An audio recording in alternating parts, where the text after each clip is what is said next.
There is no censorship. No one is lying to you. Just don't ask, okay?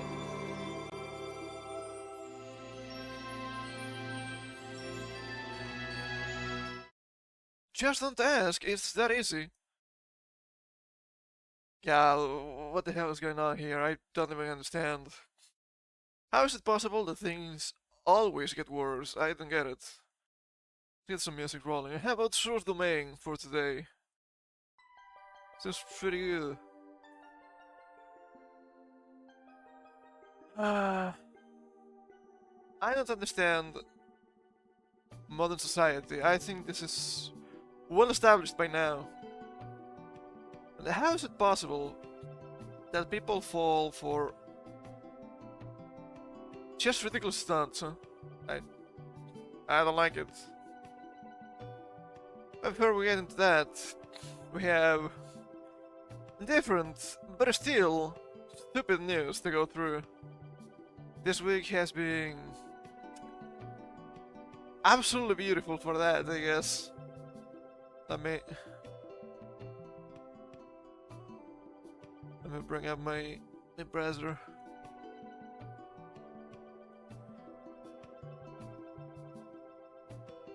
Do you guys like games? Oh man, games are pretty good, huh? Imagine trying to get gamer cred while being a fake gamer. It couldn't be me. My god, what the hell? So, Elon Musk leaks Asmongold DMs after unfollowing a streamer over Path of Exile 2 boosting drama. Elon, look, first of all,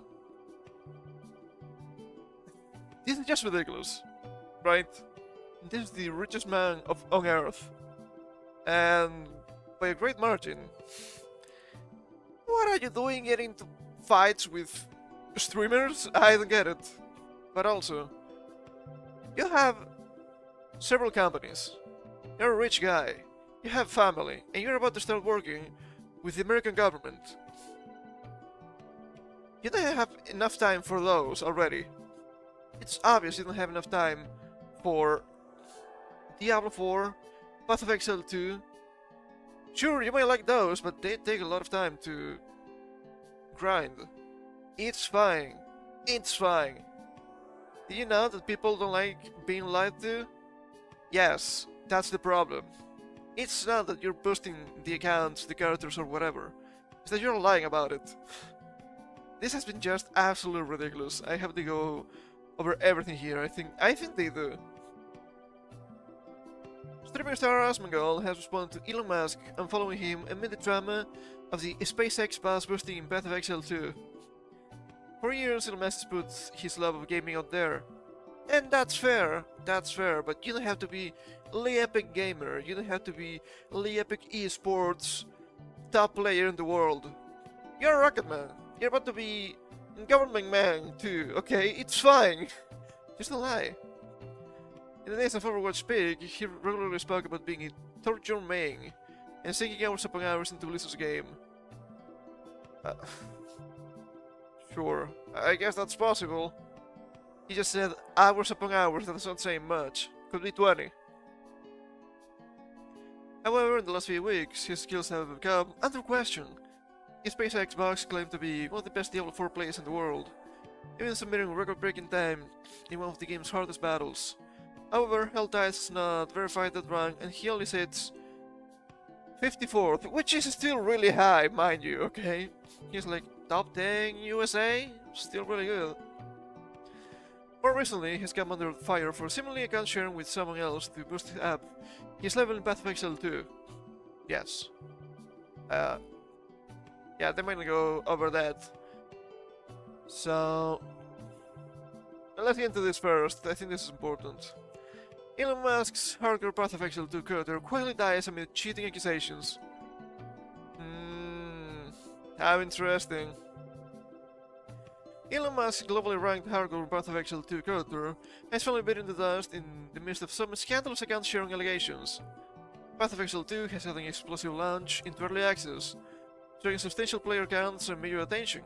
Most notably, it has snared the likes of tech billionaire and avid gamer Elon Musk. Excuse me, I'm dying. Known for briefly holding the title of the best Diablo 4 player in the world, Musk has been a major proponent of Path of Exile 2, and quickly rose through the ranks of the hardcore leaderboards. Leaderboards would be somewhat different, I feel. His reputation has been somewhat solid. After accusations of cheating, and things have only gotten worse for the Twitter CEO, they still got it. Twitter, that's funny. I do that too, I think it's fair. Initially discovered by Twitter user J. Royales, Elon Musk level 97 hardcore Path of Exile 2 character, _Varens, has met an unceremonious end. Musk's character died after claiming the 7th spot on global leaderboard. Well, sad to see. Yeah. Elon Musk silent after Path of Exile 2 hardcore character death. Are they really not going to mention the actual quote-unquote controversy about this? That's wild. Musk revealed that Invoker Monk _Varens was his character using his aim-in-focus X profile. Cybergamer 420 after achieving level 87 and entering the leaderboard. It's a handy feat given the punishing difficulty of Path of Exile 2 and the hardcore mode's permadeath stipulations. Whether or not Elon was actually the one to achieve this milestone, however, was thrown into question when he live-streamed a session on the account on January 7th, 2025. During the stream, Musk displayed some questionable gaps in knowledge about Path of Exile 2's gameplay, build crafting, and itemization that were suspicious for some who must have invested considerable time in the game. Yeah, I don't think they're going to go into detail. Apparently the guy missed a really important drop, like the most important drop you could get in the game. Are they something like some sort of orb? I'm not quite sure. I'm not a Path of Exile player. And someone that's really high level, someone that's really into the game, would know that that drop really important. Also, apparently the guy was just drag and dropping stuff to his inventory instead of, you know, clicking to grab. I don't know, that seems strange to me. So obviously people are a little bit on the fence, to say the least. Apparently, I've seen, because I've seen, right, on Twitter, some people have been like, okay, but we've known this for years. Have you seen his Elden Ring gameplay? Yeah, that didn't make any sense. Like, his build and whatnot. I don't know anything about Elden Ring either, but I think that at the very least, there's something to look into, right? His late accusations that Musk had someone leveled the coder for him, so that he could take credit for the work. Twitch streamer Asmongold was firmly convinced of this, and challenged the billionaire to prove he was the one who leveled the coder to 97. Asmongold offered to stream exclusively on Twitter if Musk could do so. Obviously, it was not Elon Musk, it was Adrian Dittman, right? That was real interesting to go through too, what the hell. Unfortunately, and conveniently, I guess, with _Varens now dead, this may be challenging for Elon, as he will need to start a brand new character. It does, however, give him the opportunity to document the entire journey and disprove the allegations. It's not going to happen. Come on now, it's not going to happen. Musk himself has made no announcement of the character's death, and it is unknown whether he will return to the Path of Exile 2 grind. Who knows? Okay.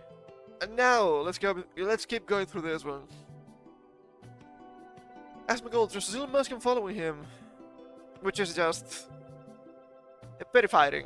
I don't care about that. A few high-profile players have accused him of being boosted up and taking credit for skills that aren't totally his. That includes Asmongold, who, up until January 15th, had been followed by Elon on Twitter. Elon followed Asmon. He's probably not happy about the Path of Exile video, There's no way he played that account, he said. And this is funny because Asmon, as far as I know, did not make a video about that.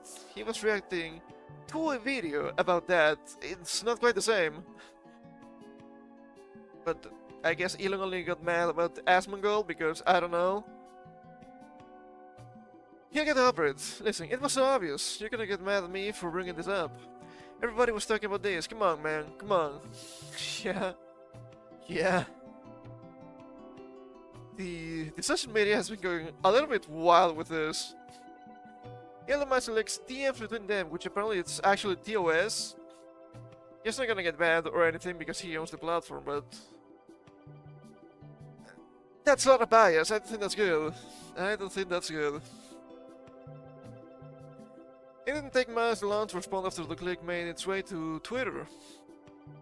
Asman behaves like a maverick independent, but in reality he has to ask his boss for permission before he can do anything. He's not his own man, he said. This comes from... Can we take a look at this? Oh, well, would you look at that? This page doesn't exist. Ah, Elon. Why would you do that? Why would you do that? It's probably an archive, so I guess it's okay. Shortly after that, the villain revealed messages between himself and Asmon. In the past, they spoke about his YouTube editors. Not fun, yeah. I guess not. Thing is, apparently Elon was talking to Asmon about some stuff about making YouTube content, and Asmon was like, "Ah, yeah, well, pretty much it's just managed by my two editors here. They make the clips, they upload them, and they get part of the revenue for it. Most people do it." And I guess Elon understood that as instead of video editor, as editor for a newspaper, which is completely different. Elon, what the hell is wrong with you? This is the problem with people that are seen as smart, intelligent, or perhaps skilled. Most people will think they are good at everything.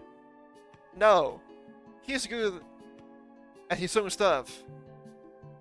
You take Elon out of his, I don't know, his companies, I guess, things he does with the companies and whatnot. He's a bumbling buffoon, and that's fine. That's fine. I'm not trying to pretend that he should be the smartest there is about literally everything. That doesn't make any sense. But we should know that's the case. He should know that's the case. This is just entry-level mistake. That's what he says. He's not independent. He has to ask his boss for permission. No, that's not what the video editor does for YouTube. I don't know what you're talking about here. Just pure insanity. As I also said, there are way more receipts where that came from, indicating he isn't yet done with the drama. He has responded to the ongoing boosting drama somewhat too, making jokes about who the person behind his account actually is. Is that about a character called Yilongma? That's just silly. And when this happened, once again, you can see something that is highly questionable. And that's the fact that Asmon lost his checkmark on Twitter. They're like, well, sure, but there are normal ways that you can be losing your checkmark, like changing your bio or your profile picture. I don't think that happened. And the problem is, there's some sort of controversy, some sort of fight that has to do with Elon Musk, and then people keep losing temporarily, sure, but people keep losing their checkmarks and whatnot. So it's not something that, well, it just happened once, like with the H-1B visas, right? Now it's becoming a thing that just keeps happening. That's a problem. That's a problem. And you can say, sure, but the guy owns the company. Yeah, but thing is, so much for the free speech absolutist punishing people for exercising their free speech. And if that happens with indecent opinion with H1B visas, if this happens with some sort of boosting fucking drama with Path of Exile 2, what do you think can happen when this guy starts working with the government of the USA? That's the problem. That is the problem. It's not a good look for Elon Musk. And here's the kind of guy that I look at him and I'm like, okay, but I would like to actually like the guy. Because he seems to be doing interesting stuff. But then shit like this happens. And I'm like, okay, but why are you like this? Why are you like this? It doesn't make any sense. Stop it. But it keeps happening. So I don't even know anymore. I don't even know anymore, man. Apparently, I don't really follow Asmongold or anything, but obviously I've seen some stuff on social media. I think we can see it here on the side. Asmo had 2 badges. One was the blue verification, and this one here, some sort of red badge, I'm not quite sure, was a gaming badge. X Gaming, I think is the name. The 2 of them kept dancing around when this was happening. So I think there's some mischief going on, and that's not good. That is not good. Oh man. Yeah, let's see. Let's see here.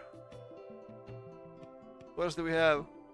Oh god, this is a little bit stupid. I've seen people shooting on this from all the sides, so I don't know exactly what's going on. Let's read this. This is really funny. From PC Gamer. FTC says Genshin Impact deceived children and orders its publisher to pay a 20 million USD fine and stop selling loot boxes to kids. On one hand, sure. On the other hand, are we sure? The FTC says Genshin Impact deceived children, teens, and other players into spending hundreds of dollars on prizes. There's still little chance of winning. Is this gonna be one of the... Okay, if you want to have these mechanics here, you must show us...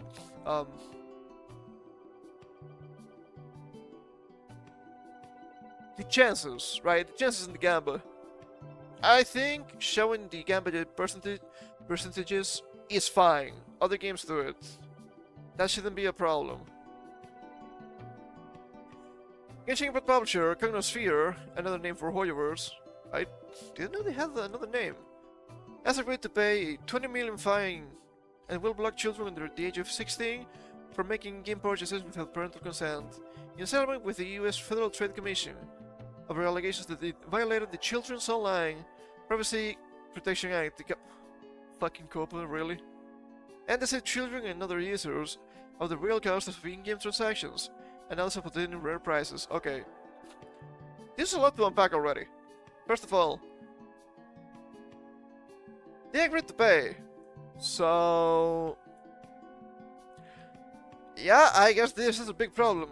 Also, children under the age of 16 are making game purchases without parental consent. Okay, I may not be an expert with this, but how the fuck are you supposed to make in-game purchases if you're under 16? I don't think you have credit card or anything like that, right? That doesn't make any sense. You would need parental consent by default, I'm pretty sure. That seems strange. That seems strange. It's just over allegations. They're probably really believable allegations, okay? These kinds of games are really predatory. It's nothing new. Although Cognosphere has accepted the fine, it says that many of the FTC's allegations are inaccurate. Ah, please enlighten us. A complaint filed by the US Department of Justice alleged that the Cognosphere operated as Hoyoverse in the US actively marketed, gauging input to children and collected personal information from them in violation of copper rules. Oh. Personal information. That's spicy. That's getting spicy lately. Also, actively marketed. I'm not sure about that. It could be. Deceive players about the odds and cost of winning prizes and loot boxes. I also see challenging and confusing. Purchasing system that misleads consumers about the amount of money that players spend on loot boxes on an ongoing basis, and the amount of money that players will likely need to spend to obtain certain prizes. Yeah, when you have several tiers of in-game currency, that always happens. It's not something I like. That's why you should never spend money on Gamba. Catching but deceive children, teens, and other players into spending hundreds of dollars on prizes. There's still little chance of winning, said Samuel Levine, director of the FTC's Bureau of Consumer Protection. Companies that deploy these dark pattern tactics. That's kind of cool. It's way too cool for these, okay? Will be held accountable if they deceive players, particularly kids and teens. Makes sense, especially with copper, I guess. Of the true cost of in-game transactions. Also, you have to be fair here. A lot of people nowadays don't even understand the value of money, which is absolutely wild. You should be thinking, okay, but 20 bucks is 20 bucks. Yeah, a lot of people don't understand what 20 bucks means anymore. I cannot blame them too much, because the economy has changed a lot in 5 years. But it is still bad. It is still bad. Dark patterns, also called dark design. It's way too cool, man, stop it. It's a term for elements of UI that are purposely designed to be deceptive, typically with the goal of tricking users into doing things unintentionally, buying stuff mostly. Yeah, I'm pretty sure they also have the pop-up banners of buy this! No, but buy this! Buy this! It's so cheap, it's so good! It's not. It's one concern in the video game industry. In 2022, Epic Games reached a 520 million USD settlement with the FTC over a complaint that included allegations of dark pattern usage in Fortnite. Attorney Eric Weiss told PC Gamer in 2024 that game makers should be extremely careful with their designs because of increasing FTC vigilance. That's half a billion. That's a lot of money for fucking up the UI. I don't think that was a casual mistake, just a competitive mistake. But dark patterns are out there in the wide world too. In 2023, for instance, the FTC filed a complaint against Amazon for using manipulative, coercive, or deceptive user interface designs known as dark patterns to trick consumers into signing up for automatically renewing Prime memberships. But they like money though. Can you blame them? Yes, you can. Also, I'm pretty sure YouTube does shit like that too, with membership to channels and whatnot. I think that's auto-renew by default. I could be wrong, but that sounds familiar to me. Under the terms of this settlement, which must first be approved by a federal judge, Canosphere will pay a 20 million fine and make the following changes to Genshin Impact. Children under 16 will not be allowed to purchase loot boxes without parental consent. How are they going to enforce this? If it is not by default, the fact that you're under 16, you cannot buy shit because you don't have a credit card. It is strange. I understand the sentiment, but this is gonna be strange to implement. All loot boxes available for purchase with virtual currency will also be made available for trade purchase using real money. That shouldn't be a hot take. I think this is pretty normal. You're spending the same money, but now you know how much money you're actually spending. That's scary for some people. 2,000 gems? It's not a big deal. What do you mean 40 bucks? I'm just making up numbers here, okay? What do you mean 40 bucks? Yeah, buying shit in these games is really expensive. I'm not even joking. Have you seen the prices in Dokkan Battle, for example? It's wild. Loot box sales and exchange rates for multi-tier virtual currency will be accurately disclosed and not misrepresented. This shouldn't be a hot take either, but this should be in-game all the time. In other games, I think that's fine, but then you will see the abysmal chances you have. And you know what? I want to know the abysmal chances, okay? There should be a little bit more hype when you actually get the thing, I feel. Any personal information collected from players under the age of 13 will be deleted, unless permission to keep the data is obtained from parents. It's just so funny to me. It's just so funny to me because this keeps happening. And remember, this is China game. What's going on with China? They will tell you, oh, this is not happening, man, this is not happening. Yet it keeps happening, all the time. They keep collecting your data. What are they gonna do with your data? I wonder, what are they gonna do with data, behavioral data, of literally millions of users? That's for later, okay? That's TikTok, that's for later. All corporate regulations, including its notice and consent requirements, will be complied with. That makes sense. If you want to operate in the USA, you have to go with USA laws. I think it's fair. Genshin Impact is a popular free-to-play anime-style game designed for older teens and adults. Hemisphere said in a statement. I agree with that. I don't think it's for kids. But we believe many of the FTC's allegations are inaccurate. We agreed to the settlement because we value the trust of our community and share a commitment to transparency for our players. Is that the only... thing? I'm pretty sure they fear full-on investigation. That would make sense. Using the shit with TikTok, we're gonna get into that in a bit. Under the agreement, we'll introduce new age gate, and parental consent protections for children and young teens, and increase our in-game disclosures around virtual currency and rewards for players in the US in the coming months.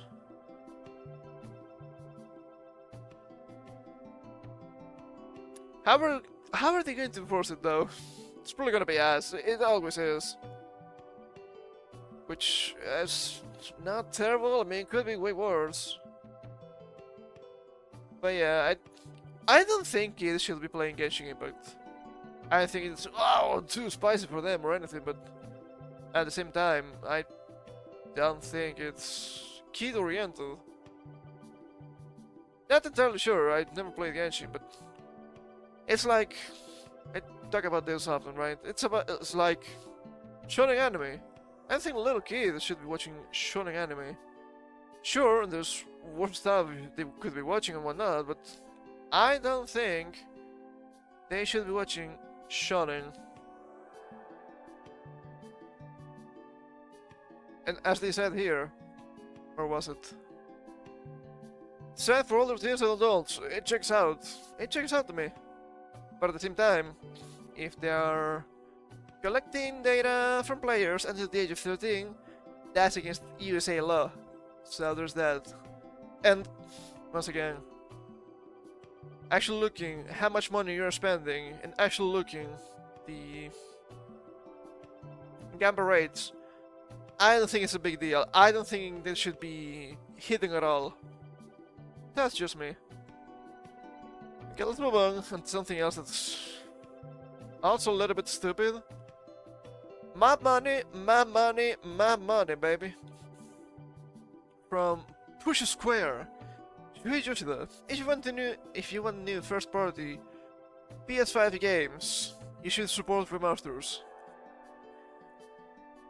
Yeah, they literally said that you have to buy remaster and remake shit if you want new shit.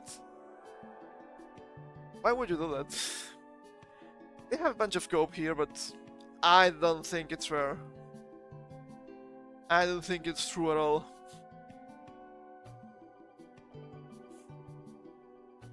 Disable blocker or subscribe. And what did they give you? An ad. Disgusting.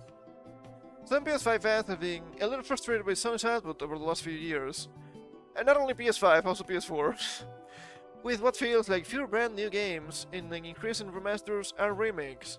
While that's an understandable frustration, ex-PlayStation executive Shuhei Yoshida says these projects are necessary to allow first-party teams to keep making original titles. That's a lot of bullshit, and you know it. That's a lot of bullshit. But still, let's get to their cope. Speaking of kinda funny games, Yoshida asks if there's anything he hears a lot from fans that is wrong. Or perhaps just ill-informed. And he talks about how he sees a lot of commentary about remasters. I talked about PlayStation Co CEO Herman Holst. We talked about this guy recently. I remember this name. Being criticized for making too many remasters, Yoshida says. I think the people who complain about that are maybe thinking, it's Herman, but not Herman. Okay, interesting. He's doing that instead of doing something new. But I'm sure these remakes are made by a dedicated different team, as some important teams, especially the PC version. So I don't think he's sacrificing anything by doing remasters. Hold up. Hold up. Now, what's with Japan completing different shit here? Maybe a miscommunication thing. We're not talking about PC ports. We're talking about custom remakes and remasters, which is not the same. I'm not talking about Final Fantasy VII Remake either. But I could. I'm mentioning it down there. What about Horizon Zero Dawn Remaster? It's not an old game. Yet, it's been remade, or remastered, or whatever. It keeps happening. And you see, but these games are so good. They give you a list of 10. And from the list of 10, more than half, remakes and remasters. And you look at them, and you're like, okay, sure, better graphics, but the game is worse. Or the game is lacking important aspects of the original. Fuck me. Gaming is dying. But just play good games. Just play good games. You see some people accusing, people that say gaming is dying only play Call of Duty and all that kind of games. No. No. I would like to play good games. And I play good games, but they're old. You know why? Because they keep making those games into games I don't like in current year. That's the problem. They're killing franchises I like. That's happening. But you're not allowed to notice. It's so sad. Let's keep reading. Yoshida continues, pointing out that the remake or remaster project is much cheaper to produce, creates additional revenue, and creates new users to the IP, especially when you port the game to PC. Okay, you don't need a remake or remaster to port shit to PC. How do we know this? Final Fantasy games. Fuck, excuse me, I'm dying, I don't know why. Sure, you have pixel remasters now. You have Final Fantasy VII Remake and whatnot. You had OG Final Fantasy VII too. You had the... not necessarily the OG versions. They were ports from the mobile version, which were ports from the GBA version of the 1 to 6. It's fine if you have those. You don't need remakes or remasters. It's okay to just port them. It's not a big deal. They were good games 20, 25 years ago, maybe 30 years ago. They're still fine today. But this is the main problem. Much cheaper to produce. That's the problem. They're just cheap. Okay, but I don't want to buy the same game in billion times. Is this guy Todd Howard, honestly? Making remasters, PC ports, and remakes can bring in enough revenue to keep investing in big titles, Yoshida says. Single-player games now cost too much, so they need additional income, but doing remasters and porting to PC to be able to do that. Porting to PC, I agree. Big money. Doing remasters, this is a problem. All of this is actually a problem. Single-player games that cost so much. Why? Why do they cut so much? Sure, I can agree. Economy is fucked. Shit is even worse in Japan. Sure, I agree with that. But at the same time, this is just a case of you're investing too much and the game is not making money. That's a skill issue, my guy. You're making games that are not a positive for the company. That's a problem. That is a massive problem. Perhaps you're spending too much making games. Maybe you have way too many people working on them. Maybe you're trying to make games that are too big, that are too beautiful and whatnot. That's a problem. That is a problem. That is a problem. You said right here, they cost too much. They're not cost effective. That's the problem. And I guess they are way too into the live service kind of deal, and I don't think I have an article for that, but they have been dropping a live service stuff left and right from Sony lately, so it's not looking good either way. He concludes by saying that if remastering is like first party's output, the big single-player games, they should support Herman by doing the porting and remasters, so that he can keep investing in these great new games.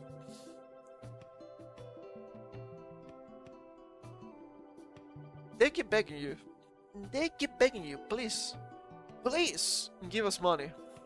Please, we know we're actually releasing not what you want, but please, give us money, so we can give you what you want. You know what I said to this? No. No! I don't need to invest in Sony when I'm just a customer. I will buy the game I want to buy, and I will not buy the game I don't want to buy. How is this a hot take? It shouldn't be. I'm so sick and tired of this BS, man. Oh, you had to support the devs. No. No. I will support the devs when they make a game that I want to buy, a game that I like. Okay? How is that so fucking difficult to understand nowadays? But they keep begging, and people keep falling for it. People keep falling for it, people keep buying worse products. And they're more expensive. I've been saying this shit for more than a year now. Yet people keep doing this. It's so disgusting. It's so disgusting. They're having a fair number of remakes and remasters this generation. As I mentioned also on specific porting efforts, so we do understand where people are coming from when they roll their eyes at, for example, Horizon Zero Dawn Remastered. I've seen the remastered comparisons. Oh, it looks so much better! It looks pretty much the same. Sometimes, sure, looks a little bit better. Sometimes looks even worse. Why are you spending money on that again? I don't know. Also, obviously, now you will not be able to buy the OG version that was also on PC. Only remaster, not OG. However, you see this point make a lot of sense. Keep glazing them. It might not be the sort of answer people like, but as game budgets skyrocket, companies like PlayStation need to generate more funds somehow. And this is just one avenue that helps the platform holder to keep producing top-tier original software. Top tier? Are we sure? The glazing isn't real here. My goodness! My goodness! PlayStation need to generate more funds somehow. This looks to me like a skill issue. And there's just this weird obsession with massive games, AAA, there's a quadruple A, that's not the Ubisoft, but they're looking like that. I'm like, sure, that's expensive. And I know there's some people will disagree with me. I don't need games to be photorealistic. I don't care.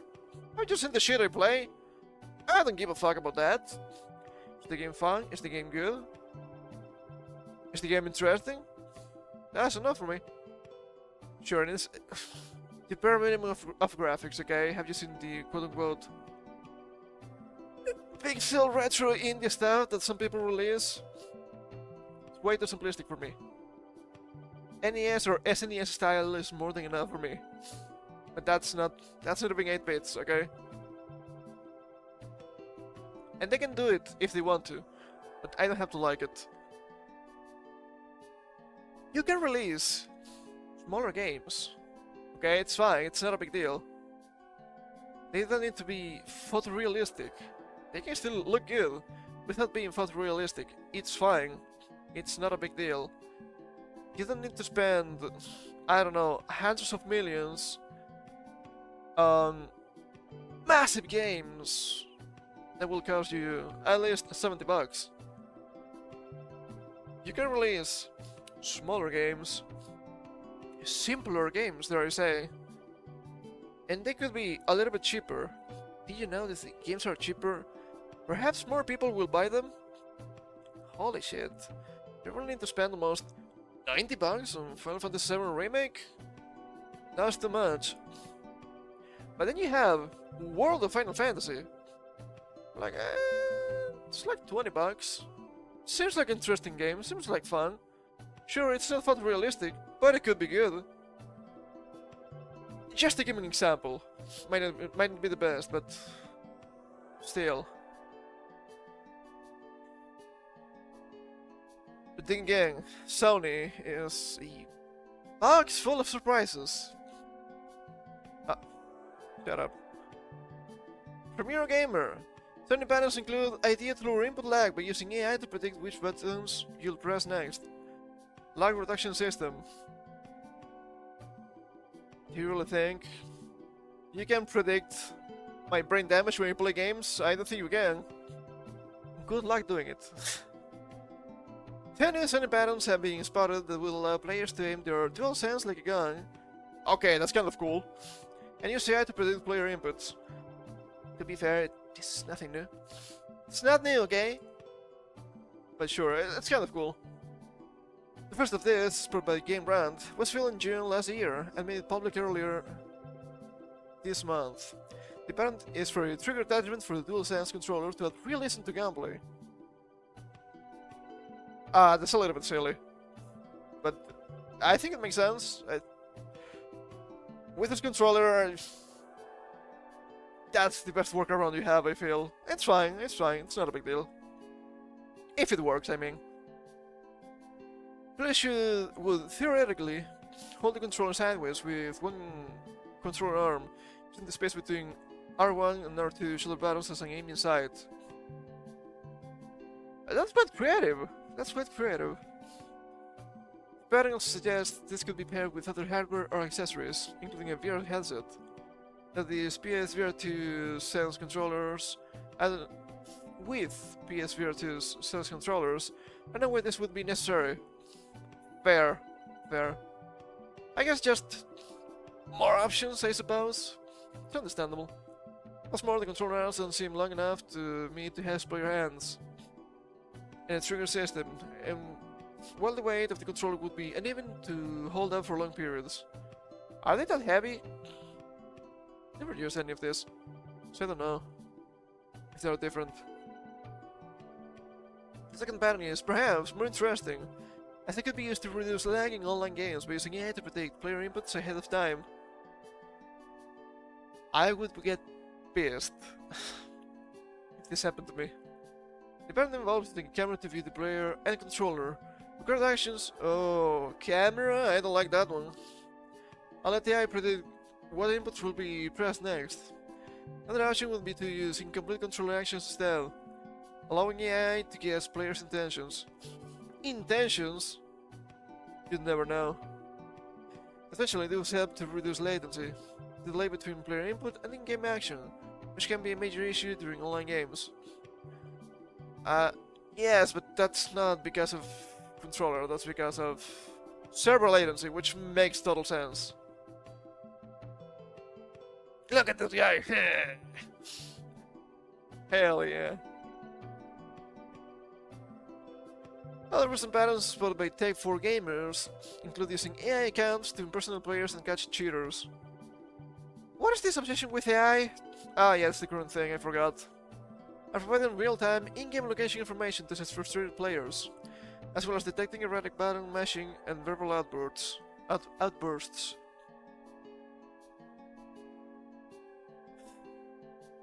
Assist frustrated players. Players nowadays are not frustrated enough. That's the problem. Just fuck around a little bit in the game. It will be fine, I promise.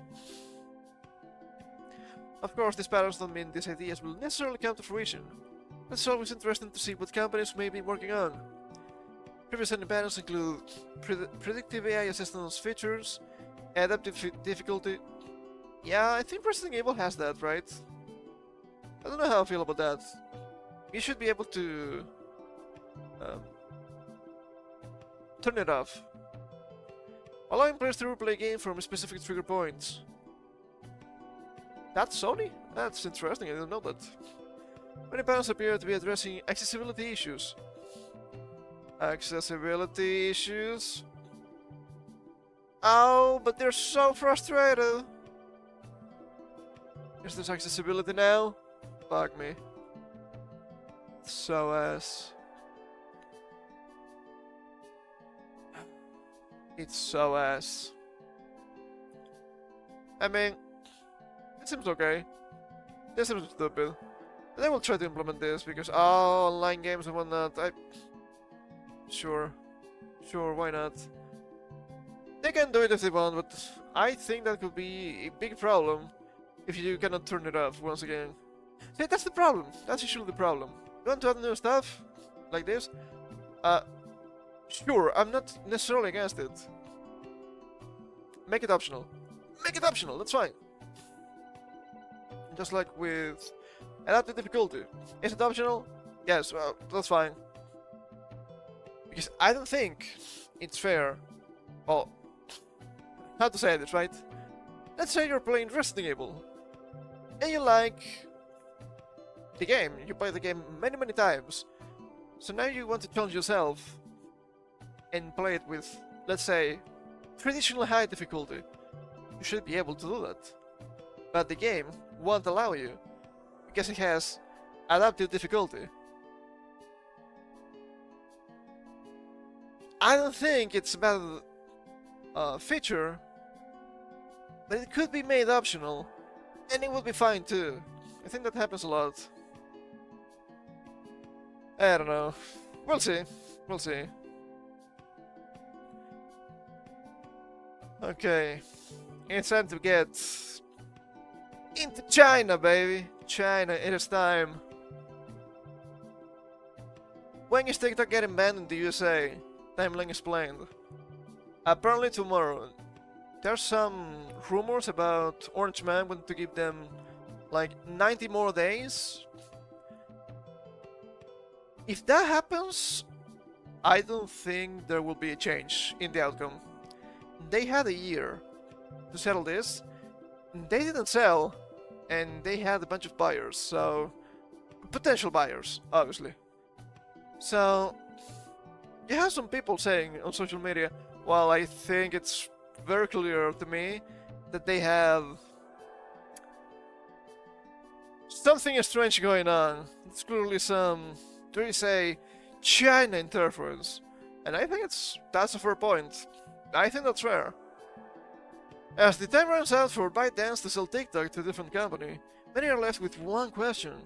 When is TikTok getting banned in the United States? President Joe Biden signed a bill back in April 2024 that requires TikTok's parent company, ByteDance, to sell off its shares of the short-form video app within 9 months, or face a ban in the United States. We've been talking about this since January last year. They took 3 months to sign the bill, but they knew this was coming for a whole year.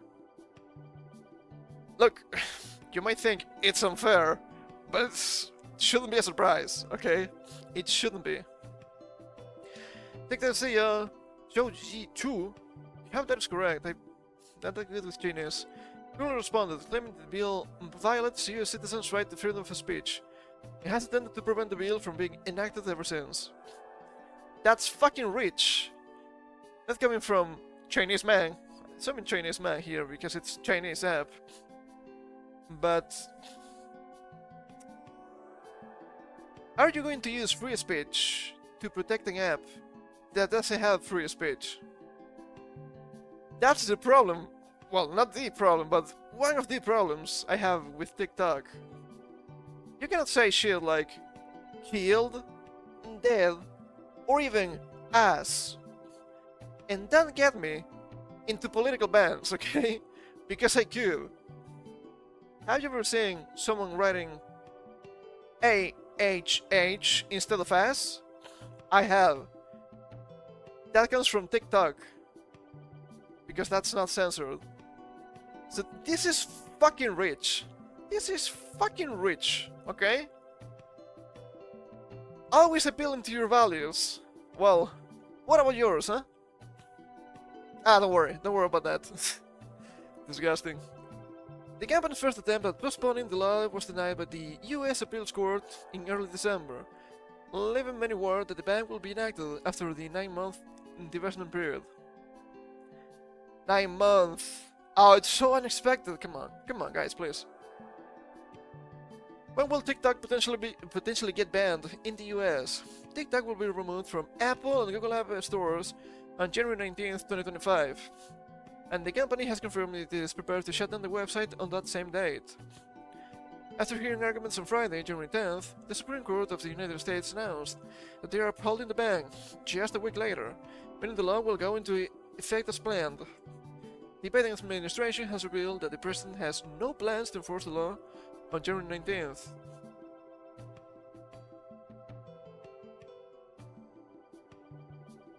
That doesn't make any sense, but at the same time, it's literally your last day as president, so... Strange date! Really strange date! However, leaving up to President-elect Donald Trump to decide what to do with the case. This doesn't mean that the app will not shut down at all, though, as the law will still go into effect. Google and Apple will still be subject to potential fines for hosting the app in their app stores, and service providers will not be able to provide access to the website without potential punishments.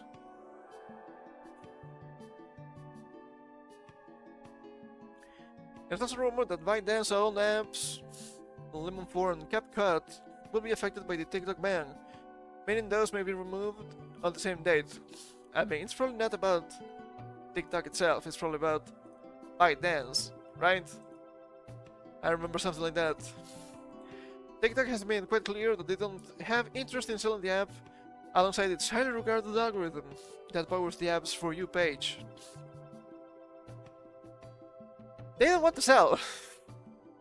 So, this is just self-inflicted. They could have stayed, but they valued their algorithm much more, and probably some other secrets. So, you cannot eat your cake and have it too, okay? It's not allowed.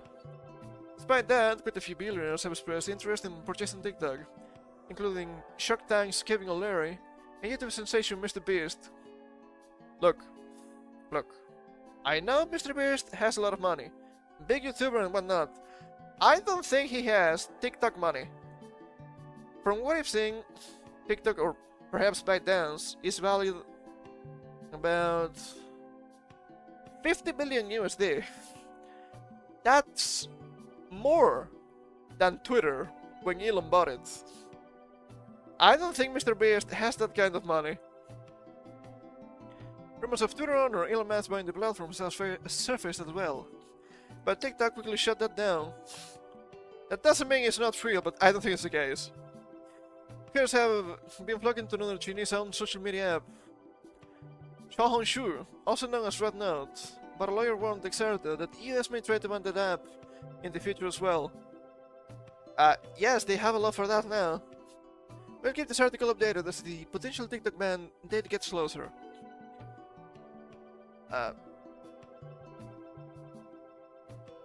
Yeah, it's gonna happen tomorrow. I don't know what to tell you. And once again, right, the freedom of speech. That's bullshit. That is bullshit, and we know it. And you have a lot of people being like, they're censoring you and whatnot. And what are you gonna do? Right, the content creators. It's gonna be impossible to grow as the content creator without using TikTok. I've seen content creators grow without TikTok. And if you know the ban is coming, or the ban could happen, If you have a whole year, why the fuck are you not diversifying? It doesn't make any sense. If you upload to TikTok, you could upload the same shit to YouTube Shorts or to Instagram Reels, I guess. Whatever they have for that. It takes probably less than 5 minutes. You're trying to diversify. It's fine. It's fine. Ah, but there are so many small shops that operate through TikTok. Yeah?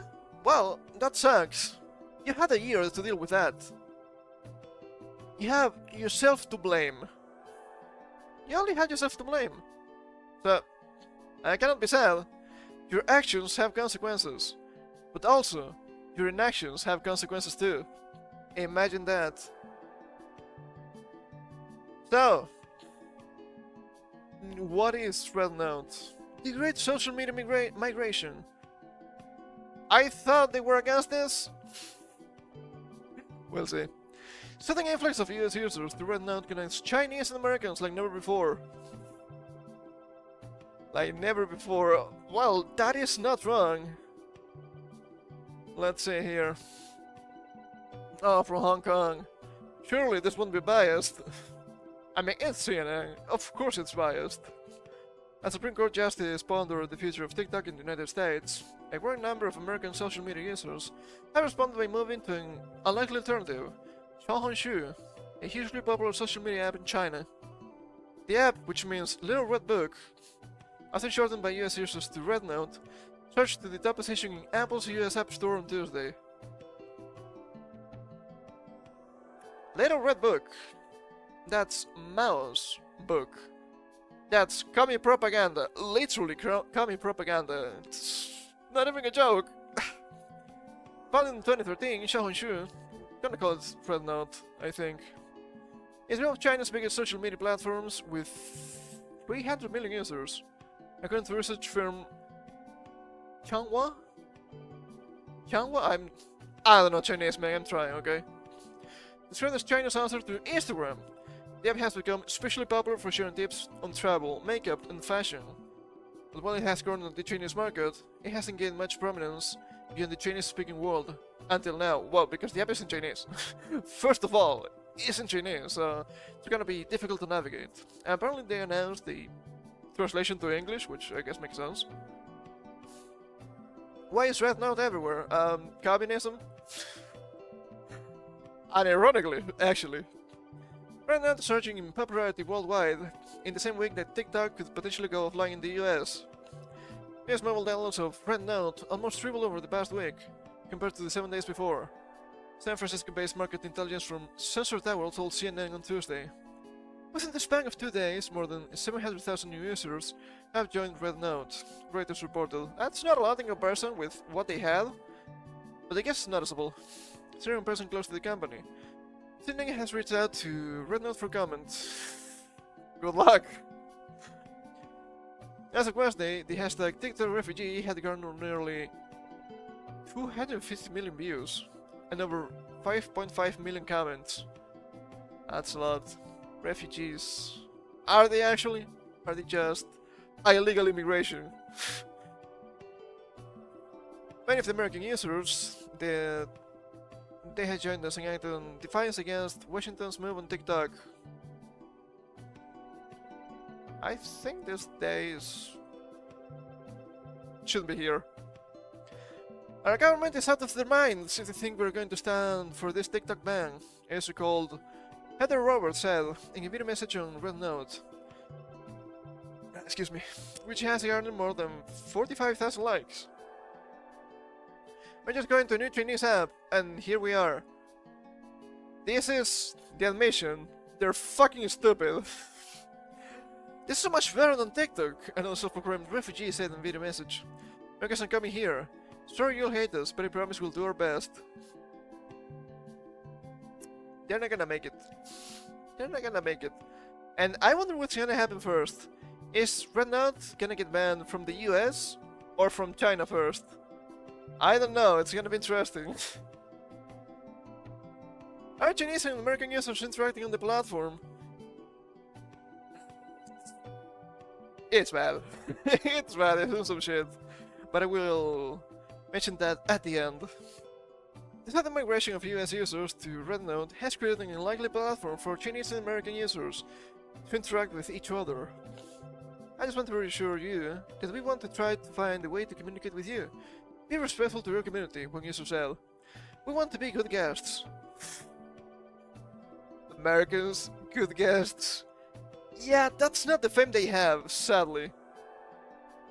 And I will say this also, okay? I don't think most Americans are actually terrible guests or absolutely rude or whatever, okay? They just have bad fame.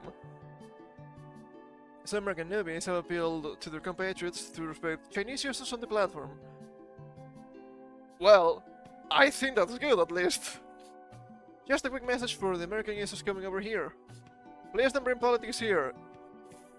We want to have fun here, we want to enjoy here. We want to show respect to the people who are already here when you're supposed to. Don't bring politics here, not because you want to have fun, but because you're gonna get banned. It makes sense, it's China, what do you expect?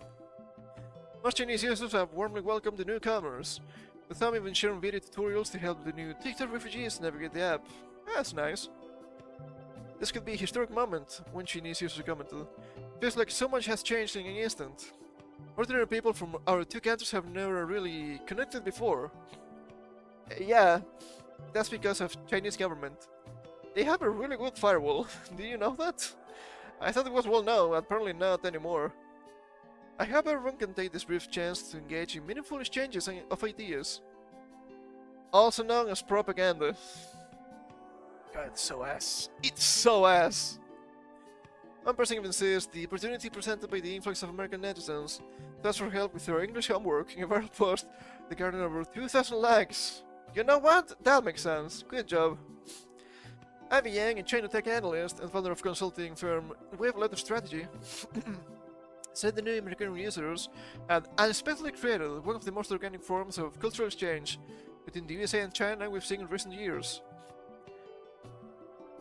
Surely, Chinese guy is not biased at all. Might not be, but at the same time, I've seen some shit. Heinous shit, mind you. Users are finding creative ways to transcend language barriers, navigate cultural differences, and coexist in fascinating ways, she added. This community building happening in real time could have a lasting impact, and I'm cautiously optimistic. I'm actually quite worried about that lasting impact.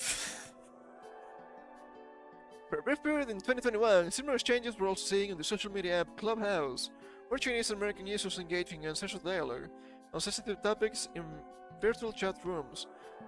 Before Chinese censors intervened to block the app. Oh, imagine that.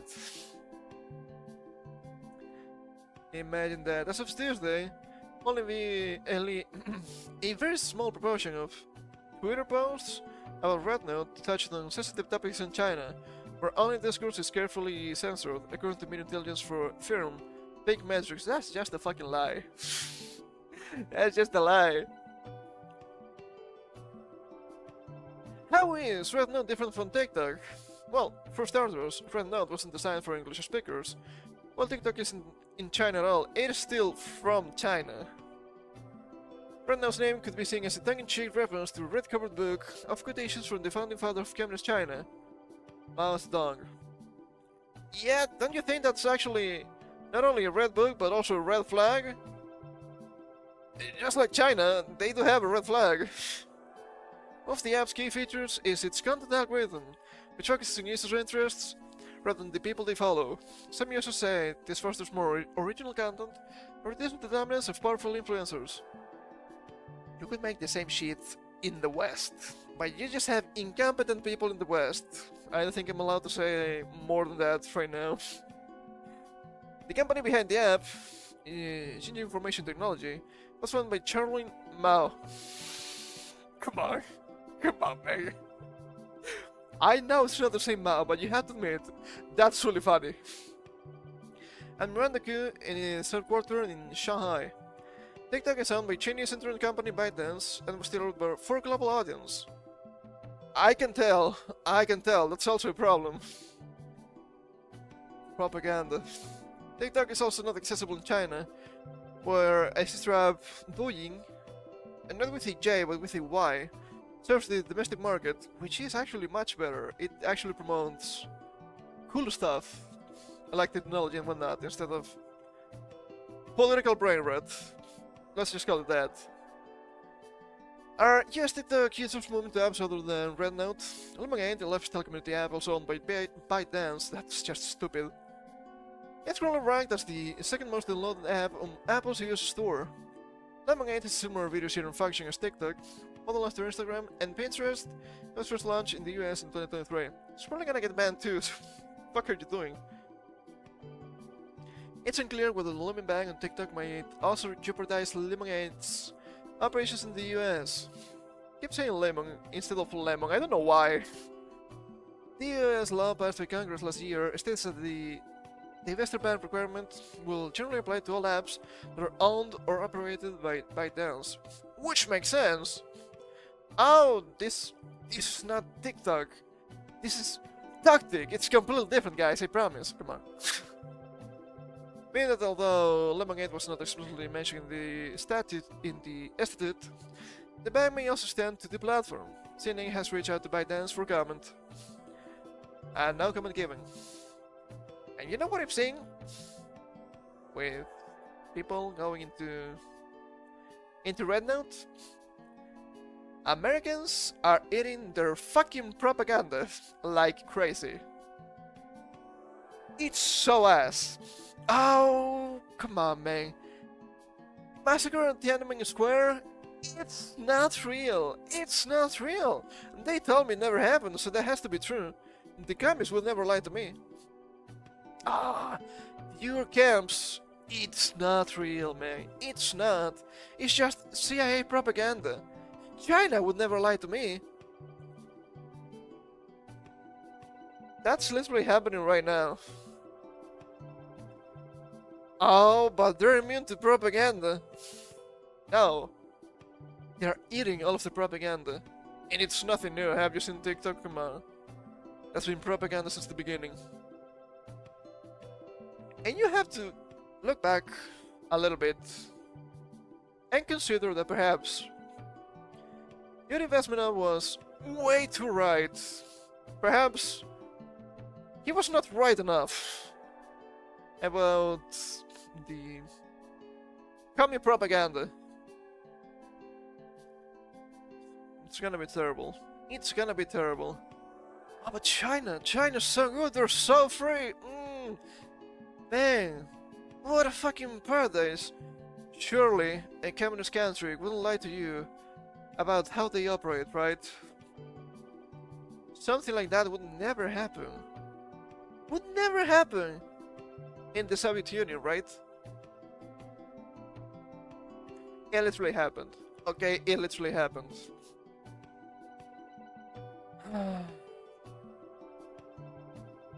Why live? Why live? This is so ass. I don't like it. I don't like it. People keep eating the propaganda like crazy. And there's nothing you can do about it, man. It's so bad. I wish this wasn't the case, but that's the world we live in, I'm afraid. It shouldn't be this bad. But people are stupid. People are real stupid. So, sure, banning apps could be bad. I can agree with that. But also, is it that bad if they ban this? Honestly, is it that bad?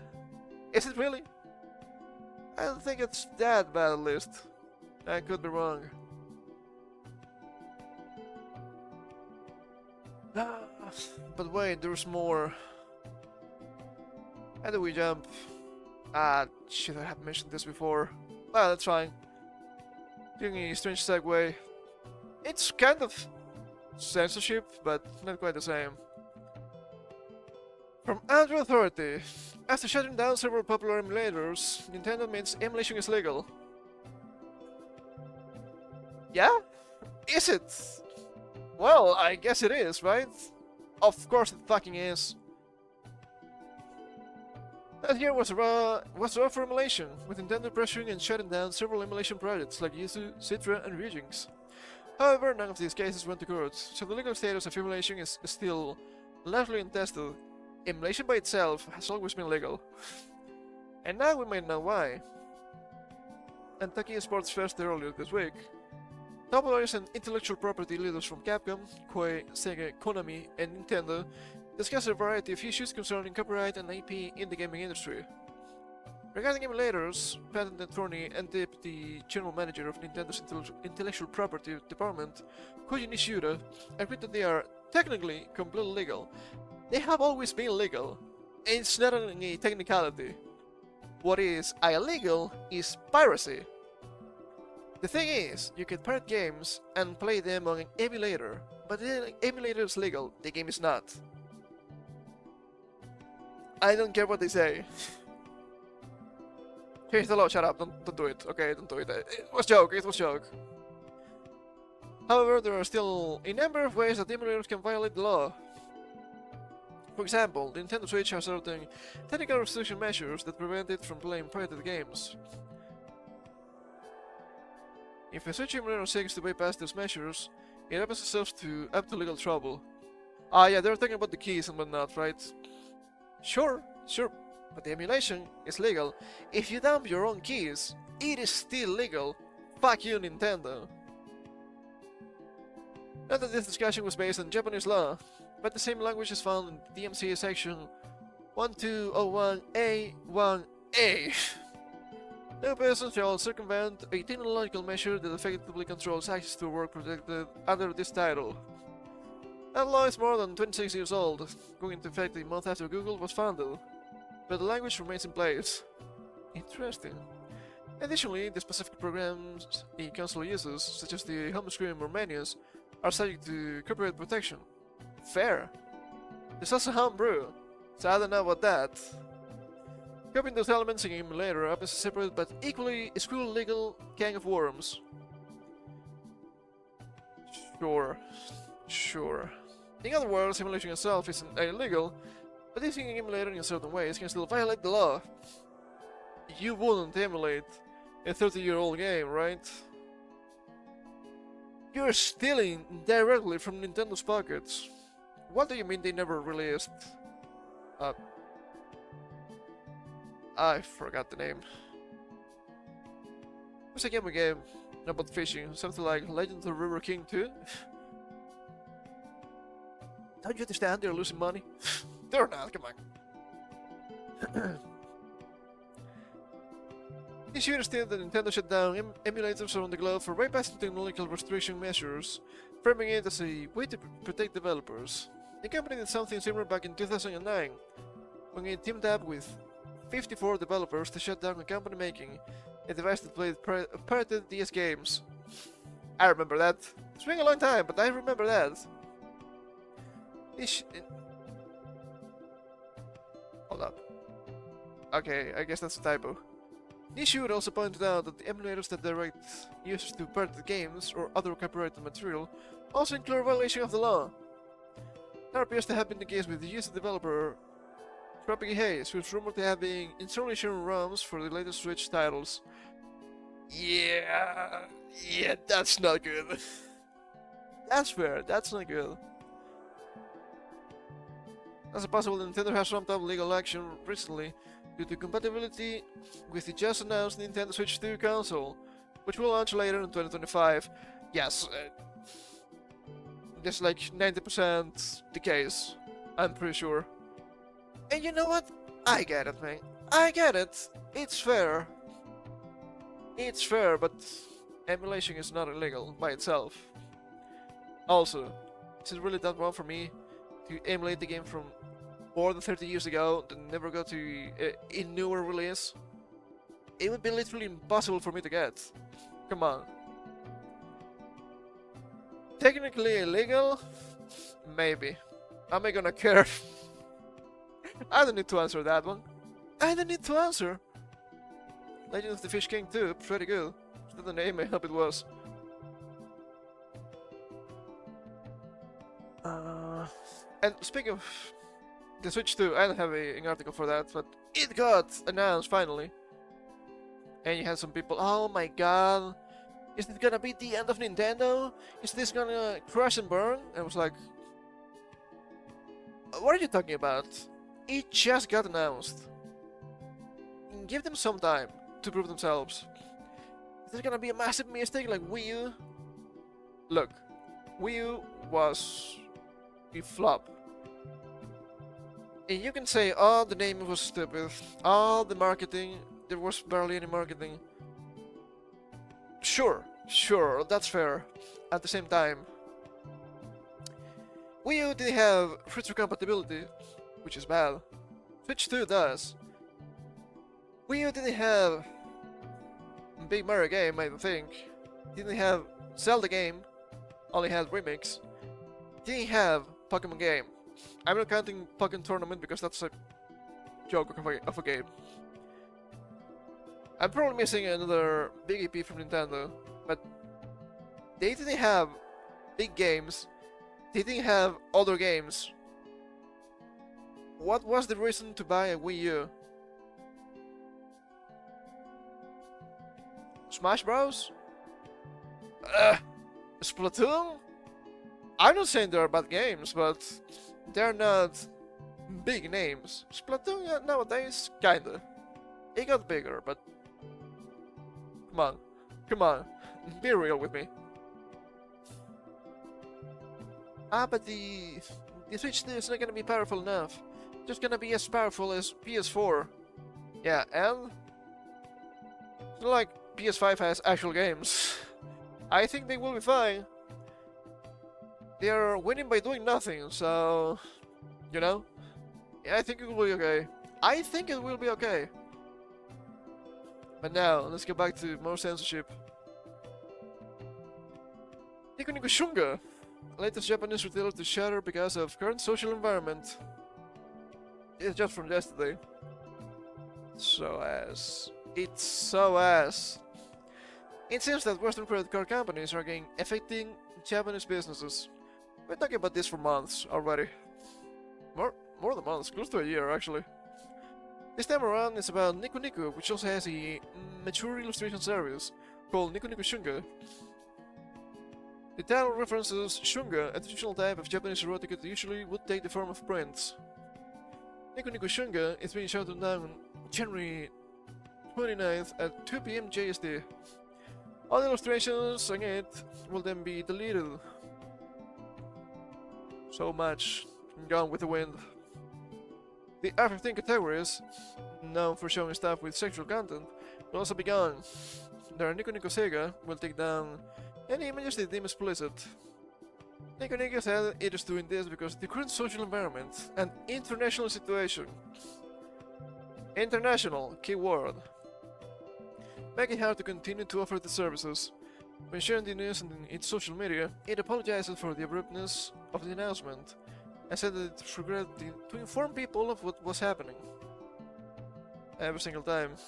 Then last year, head of product Asia Pacific at Visa, Sit Kidney, is that a name? I think it is. Publicly stated that Visa might refuse certain purchases, even if they are legal, to protect the brand. Don't you think you're actually killing your brand by doing this?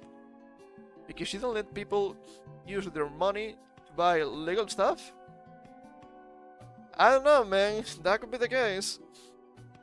He said that global and local policies are considered when deciding what customers can and can't buy. Well, that's just bullshit. That's just a contradiction. Because credit card companies are private businesses, they are legally allowed to do this.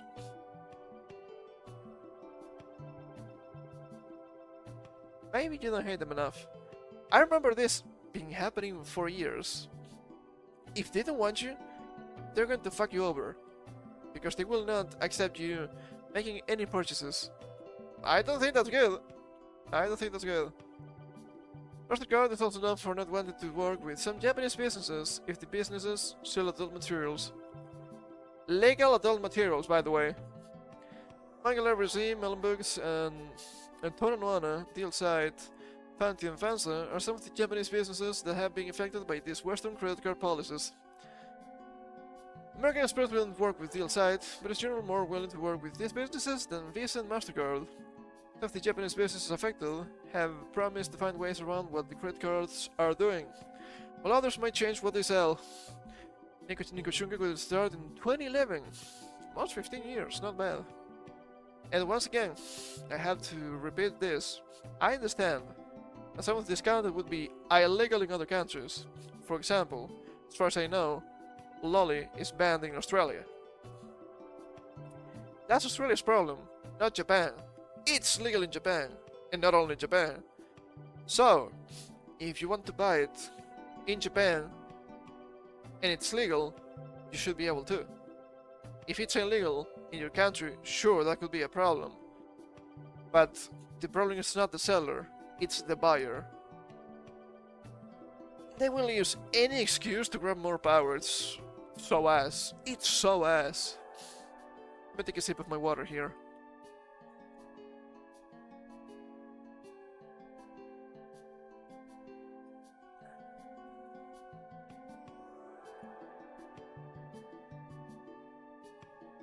But there could be a silver lining here. This is from Twitter. Ramblings of a Filipino nerd. There has to be a push in the municipal level in various parts of Japan to push the issue of financial censorship / credit card hijinks as a national concern, to the point that it could no longer be written off as insufficient or irrelevant.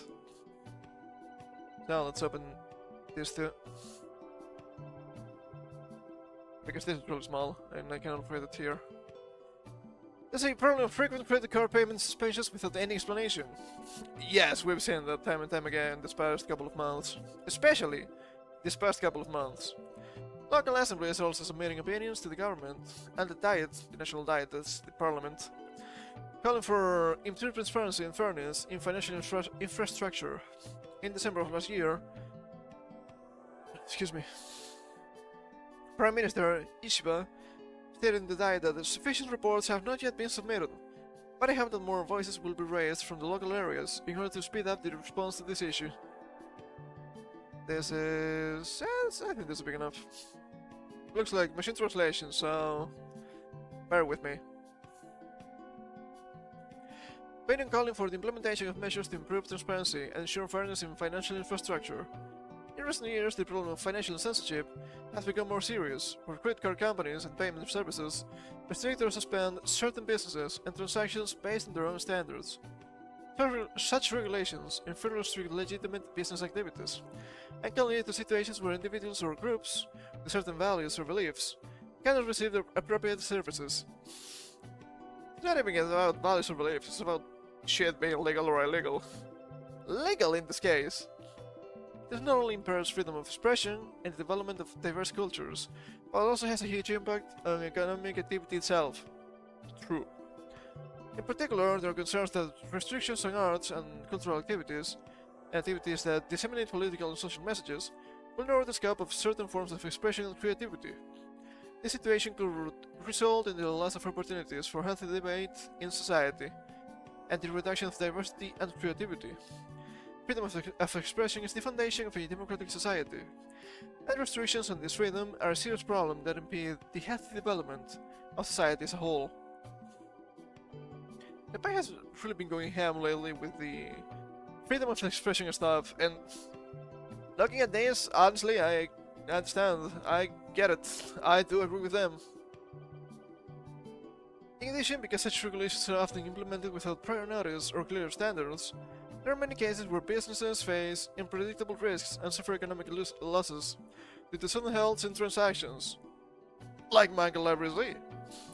Furthermore, with the spread of global payment platforms, there's a concern that the standards in a particular country will affect other countries, and that should never be the case.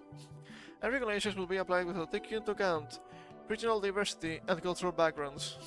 Diversity! They said a thing! I don't think they mean anything strange here, okay? This current situation is extremely unhealthy, even if the services are provided by private companies. Financial infrastructure should be fair and neutral. Should be, but it's a private company. We can do whatever the fuck we want. Not good.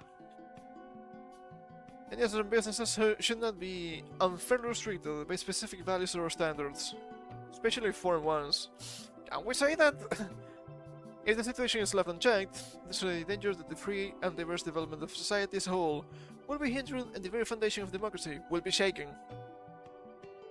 It sounds a little bit too apocalyptic, but it's not wrong. You're being ruled by laws from different countries. That should not be the case. Therefore, the City Council of Blank, I guess, strongly urges you to make measures to improve transparency, ensure fairness in financial infrastructure. The opinion is submitted in accordance with Article 99 of the Local Autonomy Act. Guess this is just a blank template, which makes sense. From local to federal government, that's good. The moment is only grassroots. It is, but this is actually a really big deal. They shouldn't be allowed, these companies, to rule different countries. It doesn't make any sense, man. It doesn't make any sense. So much for anti-colonialism, as some people say, huh? So much for that. You know how it is. Rules for me. Wait, hold up. Rules for thee, but not for me. I messed it up! I messed it up! It's bad, but I hope they can push against it. Because once again, this shit is not fair. It's not fair at all. And it shouldn't happen.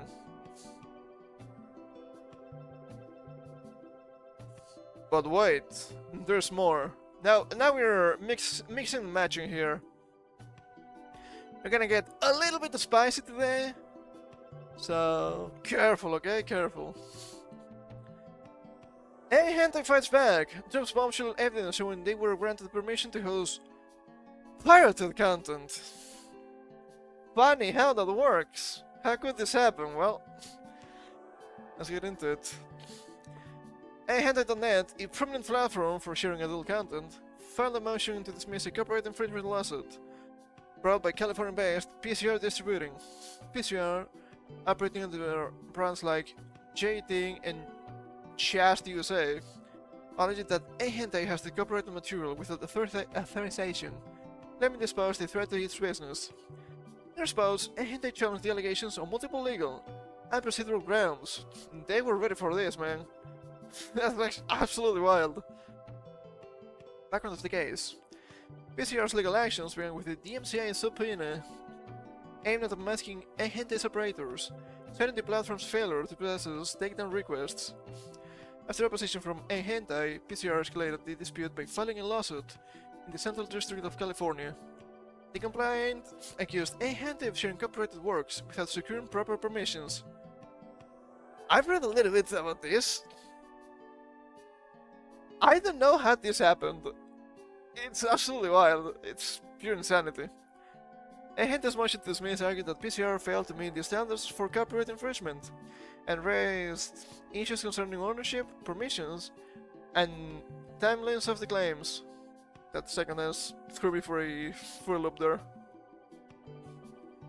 A detailed breakdown of a hentai's defense. Ownership discrepancies. A hentai stated that PCR has not demonstrated legal ownership of the works in question, a fundamental requirement for filing a copyright infringement lawsuit. I mean, that would make sense. I don't know how this happened, but that would make sense. The defense highlighted several inconsistencies, noting that public records listed Just USA, not PCR, as the copyright owner for some of the works. Just USA, instead, was a separate corporate entity with distinct ownership and operations, undermining PCR's claim of ownership. Fair. It's a little bit nitpicky, but it's fair. It's not a big bump, but there are some bigger bumps, let me tell you. A hentai also argued that PCR failed to provide evidence of any licenses or assignments from Just USA, granting it the right to enforce these copyrights. Ah, that's a good point. The motion contended that vague references to negotiating contracts were insufficient to establish ownership or exclusive rights. Fair point. I don't know how ready are they, but they are really ready for this. The company pointed out that certain copyright registrations listed just USA, not PCR, as the legal claimant, calling PCR standing to sue into question. Yep. Unclear scope of copyrighted material, also a really good point. Concerns were also raised by the defense about the clarity of PCR's claims regarding what was actually copyrighted. Classification as literary works. Henty asserted that some of the registered copyrights were classified as literary works, which explicitly excludes images under US copyright law. I mean, images of print works. How does it work, really? I have no idea. This distinction was critical because the lawsuits primarily involved image shared on enhentai.net. I guess it can work. English translations. Henty noted that some registrations were for English translations of original works, which might not cover the images themselves, but at the same time, I think these translations are fan-made. So what are you doing here, PCR? Lack of specificity. The motion criticized PCR for failing to specify how the allegedly copyrighted materials overlap with the content hosted on enhentai.net. Henty argued that this lack of detail left both the defendants and the court unable to evaluate the claims. Is this a lawsuit? It could be. Permissions already granted? Hold up. This is the big one. Furthermore, Henty presented bombshell evidence that PCR representatives had granted explicit permission for the use of their content on the site, citing communications from 2020, in which PCR representatives, including those from J18 and Just USA, explicitly allowed the platform to host their works. Well, imagine that. One email stated that it isn't a takedown request or a DMCA, further stating that a market for anime and manga exists in the West due to piracy. Additional emails revealed that PCR had explored running banner advertisements on hentai.net to promote its products. Yeah, that's gonna be a huge detriment for them now. Henty argued that these communications demonstrated a collaborative relationship, negating any claims of unauthorized use. They also highlighted that these permissions were never formally revoked. Well, someone is being a little bit too greedy! Imagine that. Estimate of limitations. The defense argued that PCR had been aware of alleged use of its work since 2020, as evidenced by the permissions granted during that time. They asserted that due to this, that many of PCR's claims were barred by the 3-year statute of limitations under the US Copyright Act. Got him! On a technicality, you'll have to see it. Henty contended that the continued presence of works on its site did not constitute separate acts of infringement, and that the statute of limitations had already lapsed for the claims. Sad to say, I need to blow my nose, so give me a second here.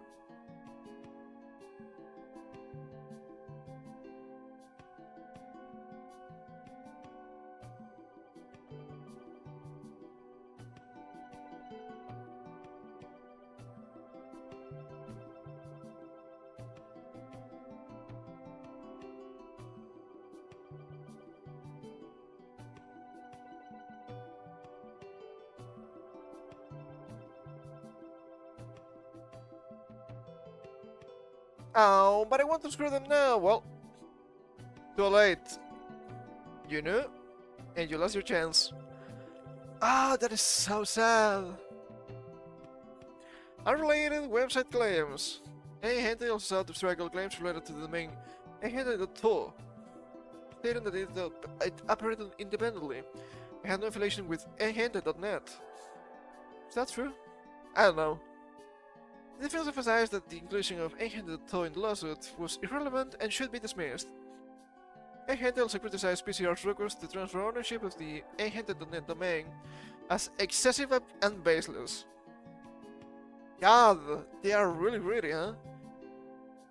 The website stated that it hosted over 500,000 pages, 500,000, while PCR claims consider fewer than 1% of them. Oh, overreach. Many such cases. The defense argued that the transferring ownership of the domain was unwarranted. I do agree with that. And Henty further noted that granting PCR control over the domain would disrupt existing contracts with other companies, further demonstrating the unreasonableness of the request. Fair? Really fair point. So I guess they're not getting enough traction and they want to change some stuff, maybe? Wouldn't be the first time. PCR has not yet responded to Henty's motion to dismiss, but it is expected to file a reply soon. The court will then evaluate the arguments presented by both sides to determine whether the case will proceed or be dismissed. This decision could set a significant precedent for how copyright disputes involving online platforms are handled in the future. It's gonna be really interesting. Henty of all places, huh? But PCR factor around a little bit too much. So you know what? I think it's fair. I think it's fair. I think they have a pretty solid chance of defense here. Good job. Good job, PCR. You fight yourself. My goodness. Insanity, man. Pure insanity. But wait, because this is not the end of the spies we have for today. Sadly, I forgot to inform you, fellas. Women. From Daily Mail, OnlyFans star Bonnie Blue claims she's broken world record by sleeping with 1,057 men in just 12 hours. And she thanks all the barely legal, barely breathing, and the husbands. Okay, can they ban OnlyFans too? Please. Ban TikTok again. Can we ban this too, please? This is pure insanity. I know how someone can be so broken to reach this point. This is not normal. This is not normal. I want to be careful with the images, okay? Nothing explicit, but we know how these platforms operate. OnlyFans star says she has set the world record for having sex with the most men in one day. Since she bedded 1,057 in 12 hours. That's what? 40 seconds each guy, or something like that? Bonnie Blue, 25. 25? 25? 25 going into 40? What the fuck? Jesus Christ. Young people look so old. From Derbyshire, reported to have topped the tally previously set by adult film actress Lisa Sparks when sleeping with 919 men in 24 hours in 2004. In TikTok footage uploaded after carrying out the stunt in London last Saturday, Bonnie has now issued thanks to all the barely legal, barely breathing, and the husbands she says were involved. You know what? I understand why people go back to the church. I understand why people say, we need Jesus in our lives. Because this is what happens when you don't have an enforced moral, a set of morals. Also, I do understand the need for actual punishment, like embodied punishment. You might disagree with me, but people will understand really fast if you have one of those. Blue has previously faced the backlash on social media by claiming to sleep with barely legal 18-year-olds and saying men should cheat on their wives. I try to be helpful for the future, and then you see shit like this. You have to consider, are we really gonna make it? We have to. We have to. She has also told of making out to £750,000 a month with her online activity, which includes posting X-rated content on OnlyFans. Is it even worth it? Might be. Who knows? Who knows? This is so bad. This article was long, by the way. In the new footage, she described how her skin was looking better than before after going ahead with the event. Well, she also posted on Instagram, over 1,000 men in a day. Thank you to all the barely legal, barely breathing, and the husbands. The sex worker said in one of the clips she posted online, "This is what my face looks after looks like after taking 1,000 men less than 12 hours ago. She's like, ah, it's so clear. She's really far gone. In another clip, she told viewers, Big 1000 was completely done. Yep. At her face, she doesn't look 25. She doesn't look 25. She looks much older, at least the face does. One of these things is not like the others. In the trending tab. What did the Daily Mail mean by this? The room was absolutely full. Then we did groups of 5, like one after the other of 5s. One person would watch whilst it was with somebody. They would literally just be like a rotating circle like that.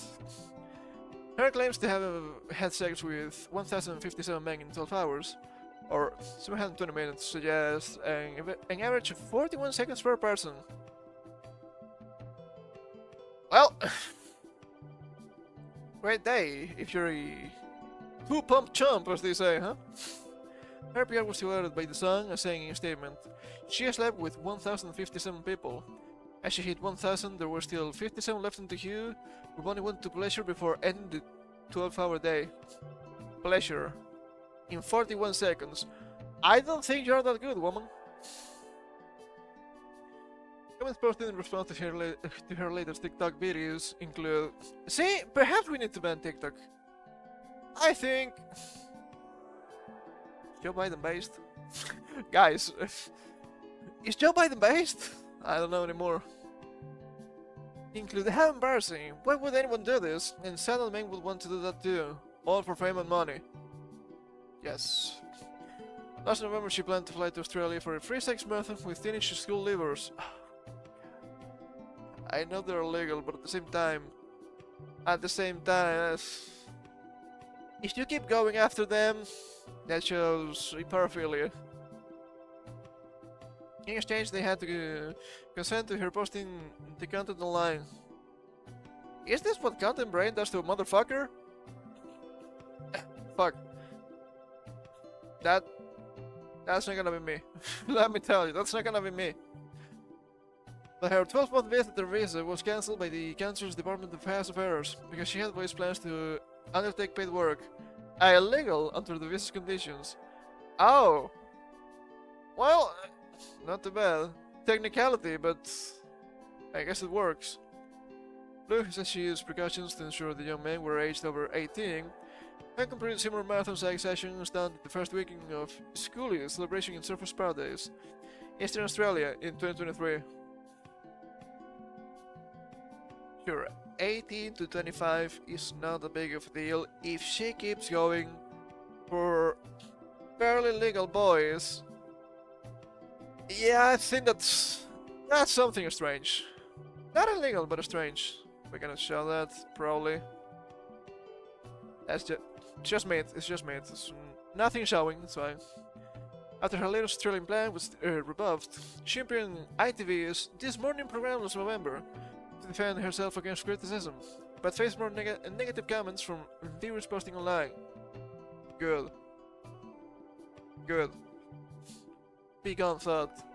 She told Shaw, I'm still learning every day, but my content is educational to those that I'm sleeping with, and those that are watching it.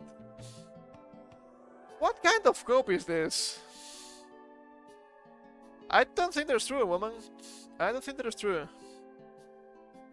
People say it's an unsafe environment, but I can think of one situation where an 18-year-old has had sex, where they had to bring a passport, they had to sign custom forms, they had to do a brutalizer.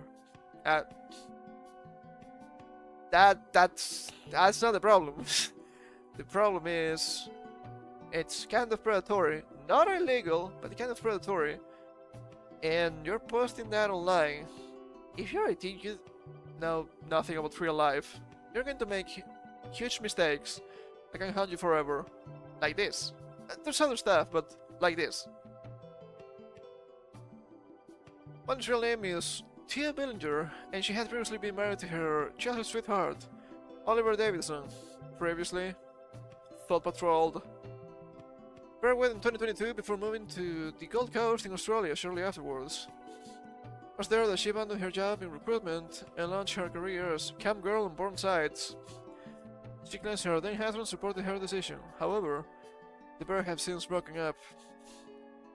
He said he supported her decision, but he was probably dying inside. I feel like that happens a lot. Like, you cannot tell her no. What are you? A misogynistic guy? Are you a Nazi? Maybe you need to keep your wife in line, okay? Maybe the church was right.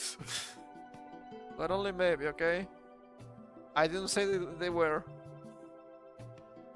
He said of her parents' response to being sent one of her sex tapes and discovering her new justification. They were shocked, but not disappointed. Maybe that's the problem, they should be disappointed. It's not something to be bragging about. I think because I gone from an office business job to then suddenly becoming a sex worker. In their eyes, I was a prostitute. Not in their eyes, you're by definition a prostitute. Sorry to tell you this. But it just showed me how much you need to teach them. For the older generation, it's so new. Young people believing they know oh so much. And every year that passes, I'm actually surprised by how much our older generations actually know. At the same time, we can agree that probably the parents have something to do with this. Not proper parenting. Sad to see many such cases. And there's something supportive. It's changed their life completely for the better. God, they got propagandized. I know how to speak sometimes. They got lovely holidays. They have no money problems. God, you bought the approval from your parents. That's so sad. Didn't work and didn't have a mortgage. My mom works for me. Oh, what the fuck? Mom makes signs for me to hold in camera and books my appointments. She was having handing in condoms to students for marketing.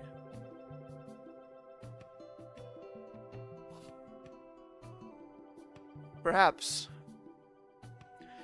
I understand why some criminals were put on a cross back in the day. But Bruce defended himself from critics in an interview with the Daily Mail, saying, "I'm not a predator. On a technicality, it's not illegal, but it is still really weird. These 18-year-olds can go to the army, they can drive, they can drink, they are choosing their careers for the rest of their lives," she said. "They want to use their own bodies to come and sleep with me. That's their decision. Not wrong, but the fact that you keep going for just 18-year-old boys, I guess, guys, well, it's still not a good look. There could be grooming allegations. We seem to say 18-year-olds don't know better, but if an 18-year-old commits a crime, the first thing they would say is that they are an adult. They should know better. But it's true, 18-year-olds don't know better, especially not nowadays, and clearly, 25-year-olds also don't know any better.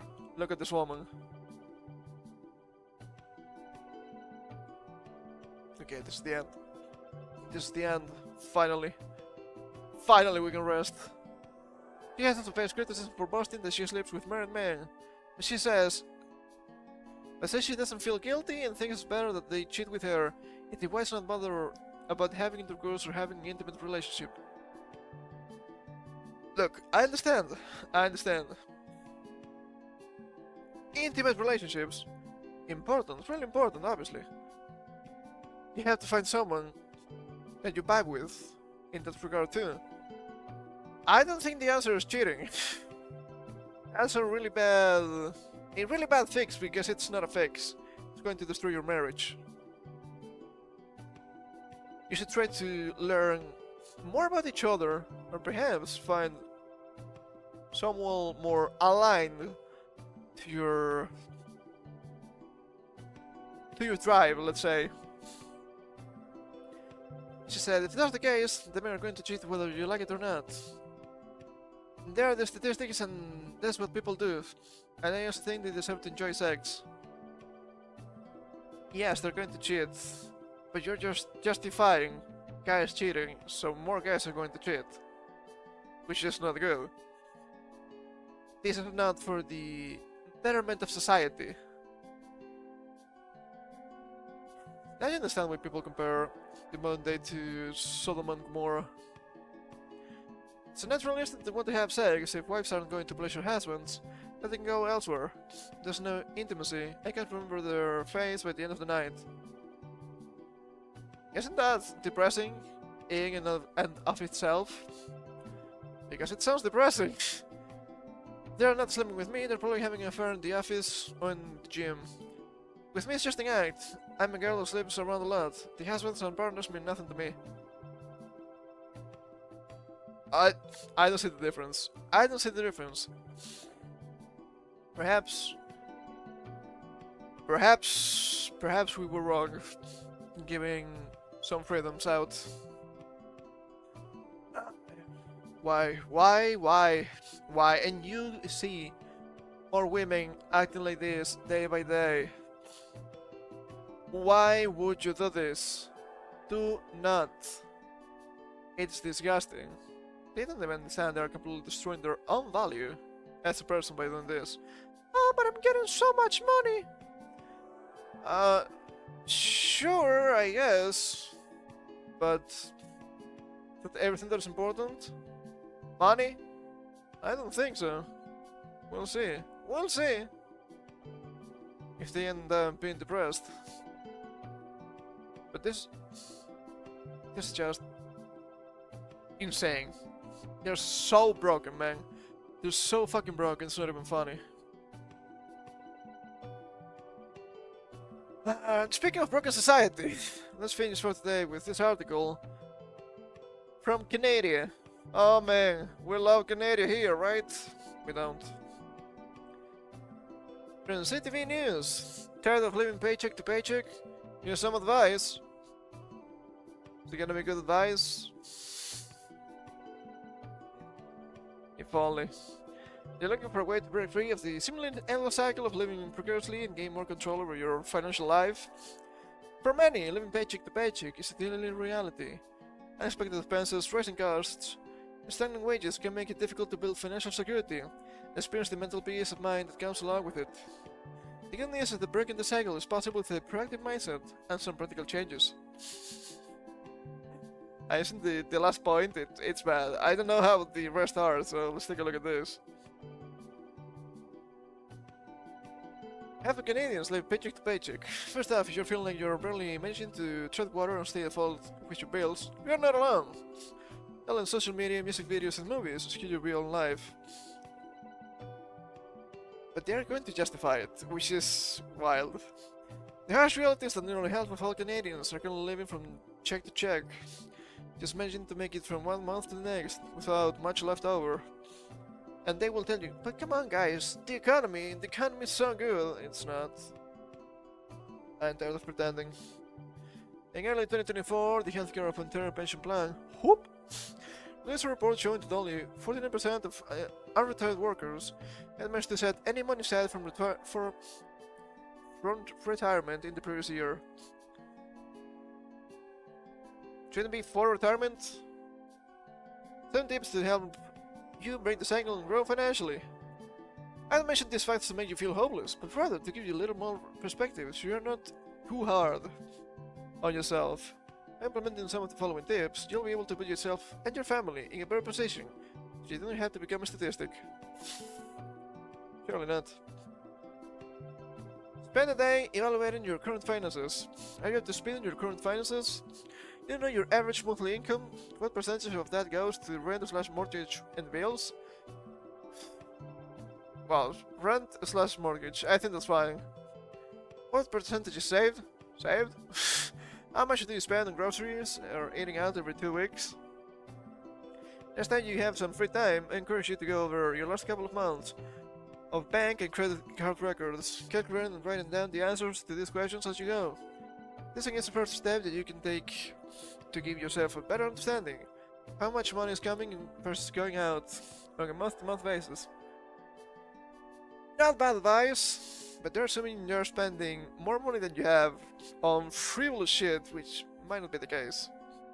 Sometimes it is, okay, sometimes it is. It's not I don't think it's all the time. If you like reading through your statements line by line, you can also download or subscribe to personal finance app. It tracks your income and spending across all accounts. Save money by spending more money. It just makes sense, guys. Come on. Track your money and cut out unnecessary spending. Along with the above tip, you need to start categorizing how money leaves your account and where it's going. Take a special note of unexpectedly large areas of expenditure. When I first did this for my own personal finances, I realized that it was overspending in the following categories: takeout and delivery food, weekend entertainment, credit card interest payments. Takeout now is too expensive, dude. I've seen some people, oh yeah, you spend $30 on buying food for yourself, and then $30 on delivery, and like, $60? What? Dude. No. Just no. It's too much, man. It's too much. Especially in the States where shit is more expensive, right? But holy shit. $60 for what? Burger, fries, and some sort of refreshment? And no. Just don't bother. Go to the store, buy the ingredients, and make it yourself. To help fix these areas, I started buying more groceries in bulk and meal prepping on my days off. I set a weekend budget for myself that I was allowed to spend on entertainment like eating out, having a couple of drinks, going to a show, etc. Okay, so take and deliver food, but weekend entertainment is also food. Do you eat at home? Do you cook or anything? I guess now you do, but yeah, that's so ass. Back on my credit card interest, I transfer my higher interest credit card balance into another lower interest credit card. They will allow more of my payments to go toward the principal balance. That makes sense, I guess. I don't know too much about credit cards, I have to admit. Find cheaper ways to have fun. According to a 2021 report from Statistics Canada, the average household spent $4,223 on recreation, not including purchases of alcohol, tobacco, cannabis, or gambling. Is cannabis legal in Canada? That comes down to just under $392 per month. It's Canadian money, so does it really count? Where to include the purchases of recreational substances and gambling, the average annual cost jumps to $6,199 or $516 per month. Yeah, that couldn't be me. That's way too much money on nothing. Also, are they counting shit like internet connection? Because I don't think it's fair if they do. I'm saying that they have a bit of fun or blow off some steam every now and again. However, you should be aware of how much you're spending and set limits to yourself based on your personal budget, income, and savings goals. Do you know about staying home? It's not that bad, man. It's not that bad. Some people just never grow out of that, I guess. Set month-end goals for yourself. One of the best ways to hold yourself to better spending habits and incentivize yourself to pursue additional income is to set month-end goals for yourself. Personally, I like to write my own monthly goals on a whiteboard that I keep by my desk, so that I see them, think about them, and act on them every day. Not terrible, I guess. Create additional side income. Yes, just work more. It's that easy. If you're working less than 40 hours per week and you're not a full-time parent, you have time to earn some extra money. Thanks to the internet and the growing gig economy, almost anybody can make a few dollars on a flexible timeline by delivering food, joining a rideshare platform and offering rides with their vehicle, offering creative services as an online freelancer, starting a weekend side hustle or online business, investing or reselling items online with Facebook Marketplace or Kijiji, I don't know what it is. Gotta be something similar. The thing is, some people work more than 40 hours per week and still have to do this to just to live paycheck to paycheck still. So, not terrible advice, but quite disingenuous, I have to admit. Take on greater responsibilities at work. If you are lucky enough to work for a company that offers some room for advancement, Approach your management team and ask them to take on more responsibilities. Just give me a rise, man. It's not difficult. Realistically, the best way to get a rise and earn more income is not to sit around and wait for an offer. The best way is to approach the matter head-on. Let your intentions and goals be known, and ask your superiors what you can do to help land you in a better position, with more responsibilities and better pay. In paper, not bad. But at the same time, the world doesn't really work like this anymore. You need really good connections for that to work nowadays. Which is kind of sad, but that's the world we live in. And this is the best one. Reduce your standards of living. 4 walls and ceiling? That's rich people stuff, that may be too much, man. Shed by the river? Yeah, that seems a little bit more affordable. One of the biggest mistakes you can make is having too high of a standard of living. Fancy apartments will try to lure you into higher rent that you can afford by teasing amenities that you'll rarely, if ever, use. Car dealerships will lure you into financing a newer, more luxurious vehicle with a higher trim package than you can afford. Streaming platforms will lure you into never-ending monthly subscriptions that you'll forget about once you finish watching that one movie or new TV series exclusive to the platform. Not all of these things are bad in themselves. Combined, however, they can trap you into living and paying for a higher standard of living that you can afford, leaving you with little to nothing left over to put toward your emergency savings or invest in your future. Yeah, but that's not what's happening. It's not fancy apartments, it's not fancy cars, we can agree that streaming platforms partially, but trash apartments are really expensive still nowadays. Just getting a car that's nothing more than a barely working hot pot is also kind of expensive nowadays, much more than, let's say, 7 years ago. So, sure, don't fall for luxuries, but at the same time, you know the economy is fucked? Yeah, economy is really fucked. And not because people overspend. People spend a lot while trying to spend the bare minimum, because the bare minimum is really expensive and wages are not going up. Do we need to talk about immigration? Because we could. Final thoughts. There's rarely ever a single solution that will fix your finances and help you break free of check-to-check living. Just win the lottery, man, it's that easy. With a little patience, your finances can easily change over the course of the next 12 months, so you can move into the next year with more strength, confidence, and security. They tried, okay? They tried, but they failed. This is really bad advice, in general. Not because the advice itself is bad, but because this is not the world we're living anymore. Sorry to break it to you, man. So that's not gonna be the best, sadly. Ah, man. What a stupid ass week. What a stupid week, I swear to God. At some point, normal shit will happen. Not anytime soon, I'm afraid. But I think it's time for me to take my leave. So thank you for coming. I hope you had some fun? Question mark? With the news today. Do not despair, just laugh at them and don't fall for their lies. We'll come back on Monday if you're lucky. This next week is gonna be a little bit strange. So I will try to do my best to stream on the usual days. We'll see what happens, okay? No promises, but I will try. For this next week we'll be playing permitting. We'll see what happens once again. Some more Loop Hero, and we should be able to start Ocarina of Time.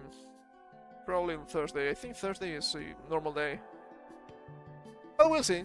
We'll see. I'm working on some stuff, so keep your eyes peeled. Keep your eyes peeled. Yeah, thank you for coming. We'll try to see you as soon as possible. If not, well, I didn't die. Okay, I didn't die. I didn't kill myself. It was the Clintons.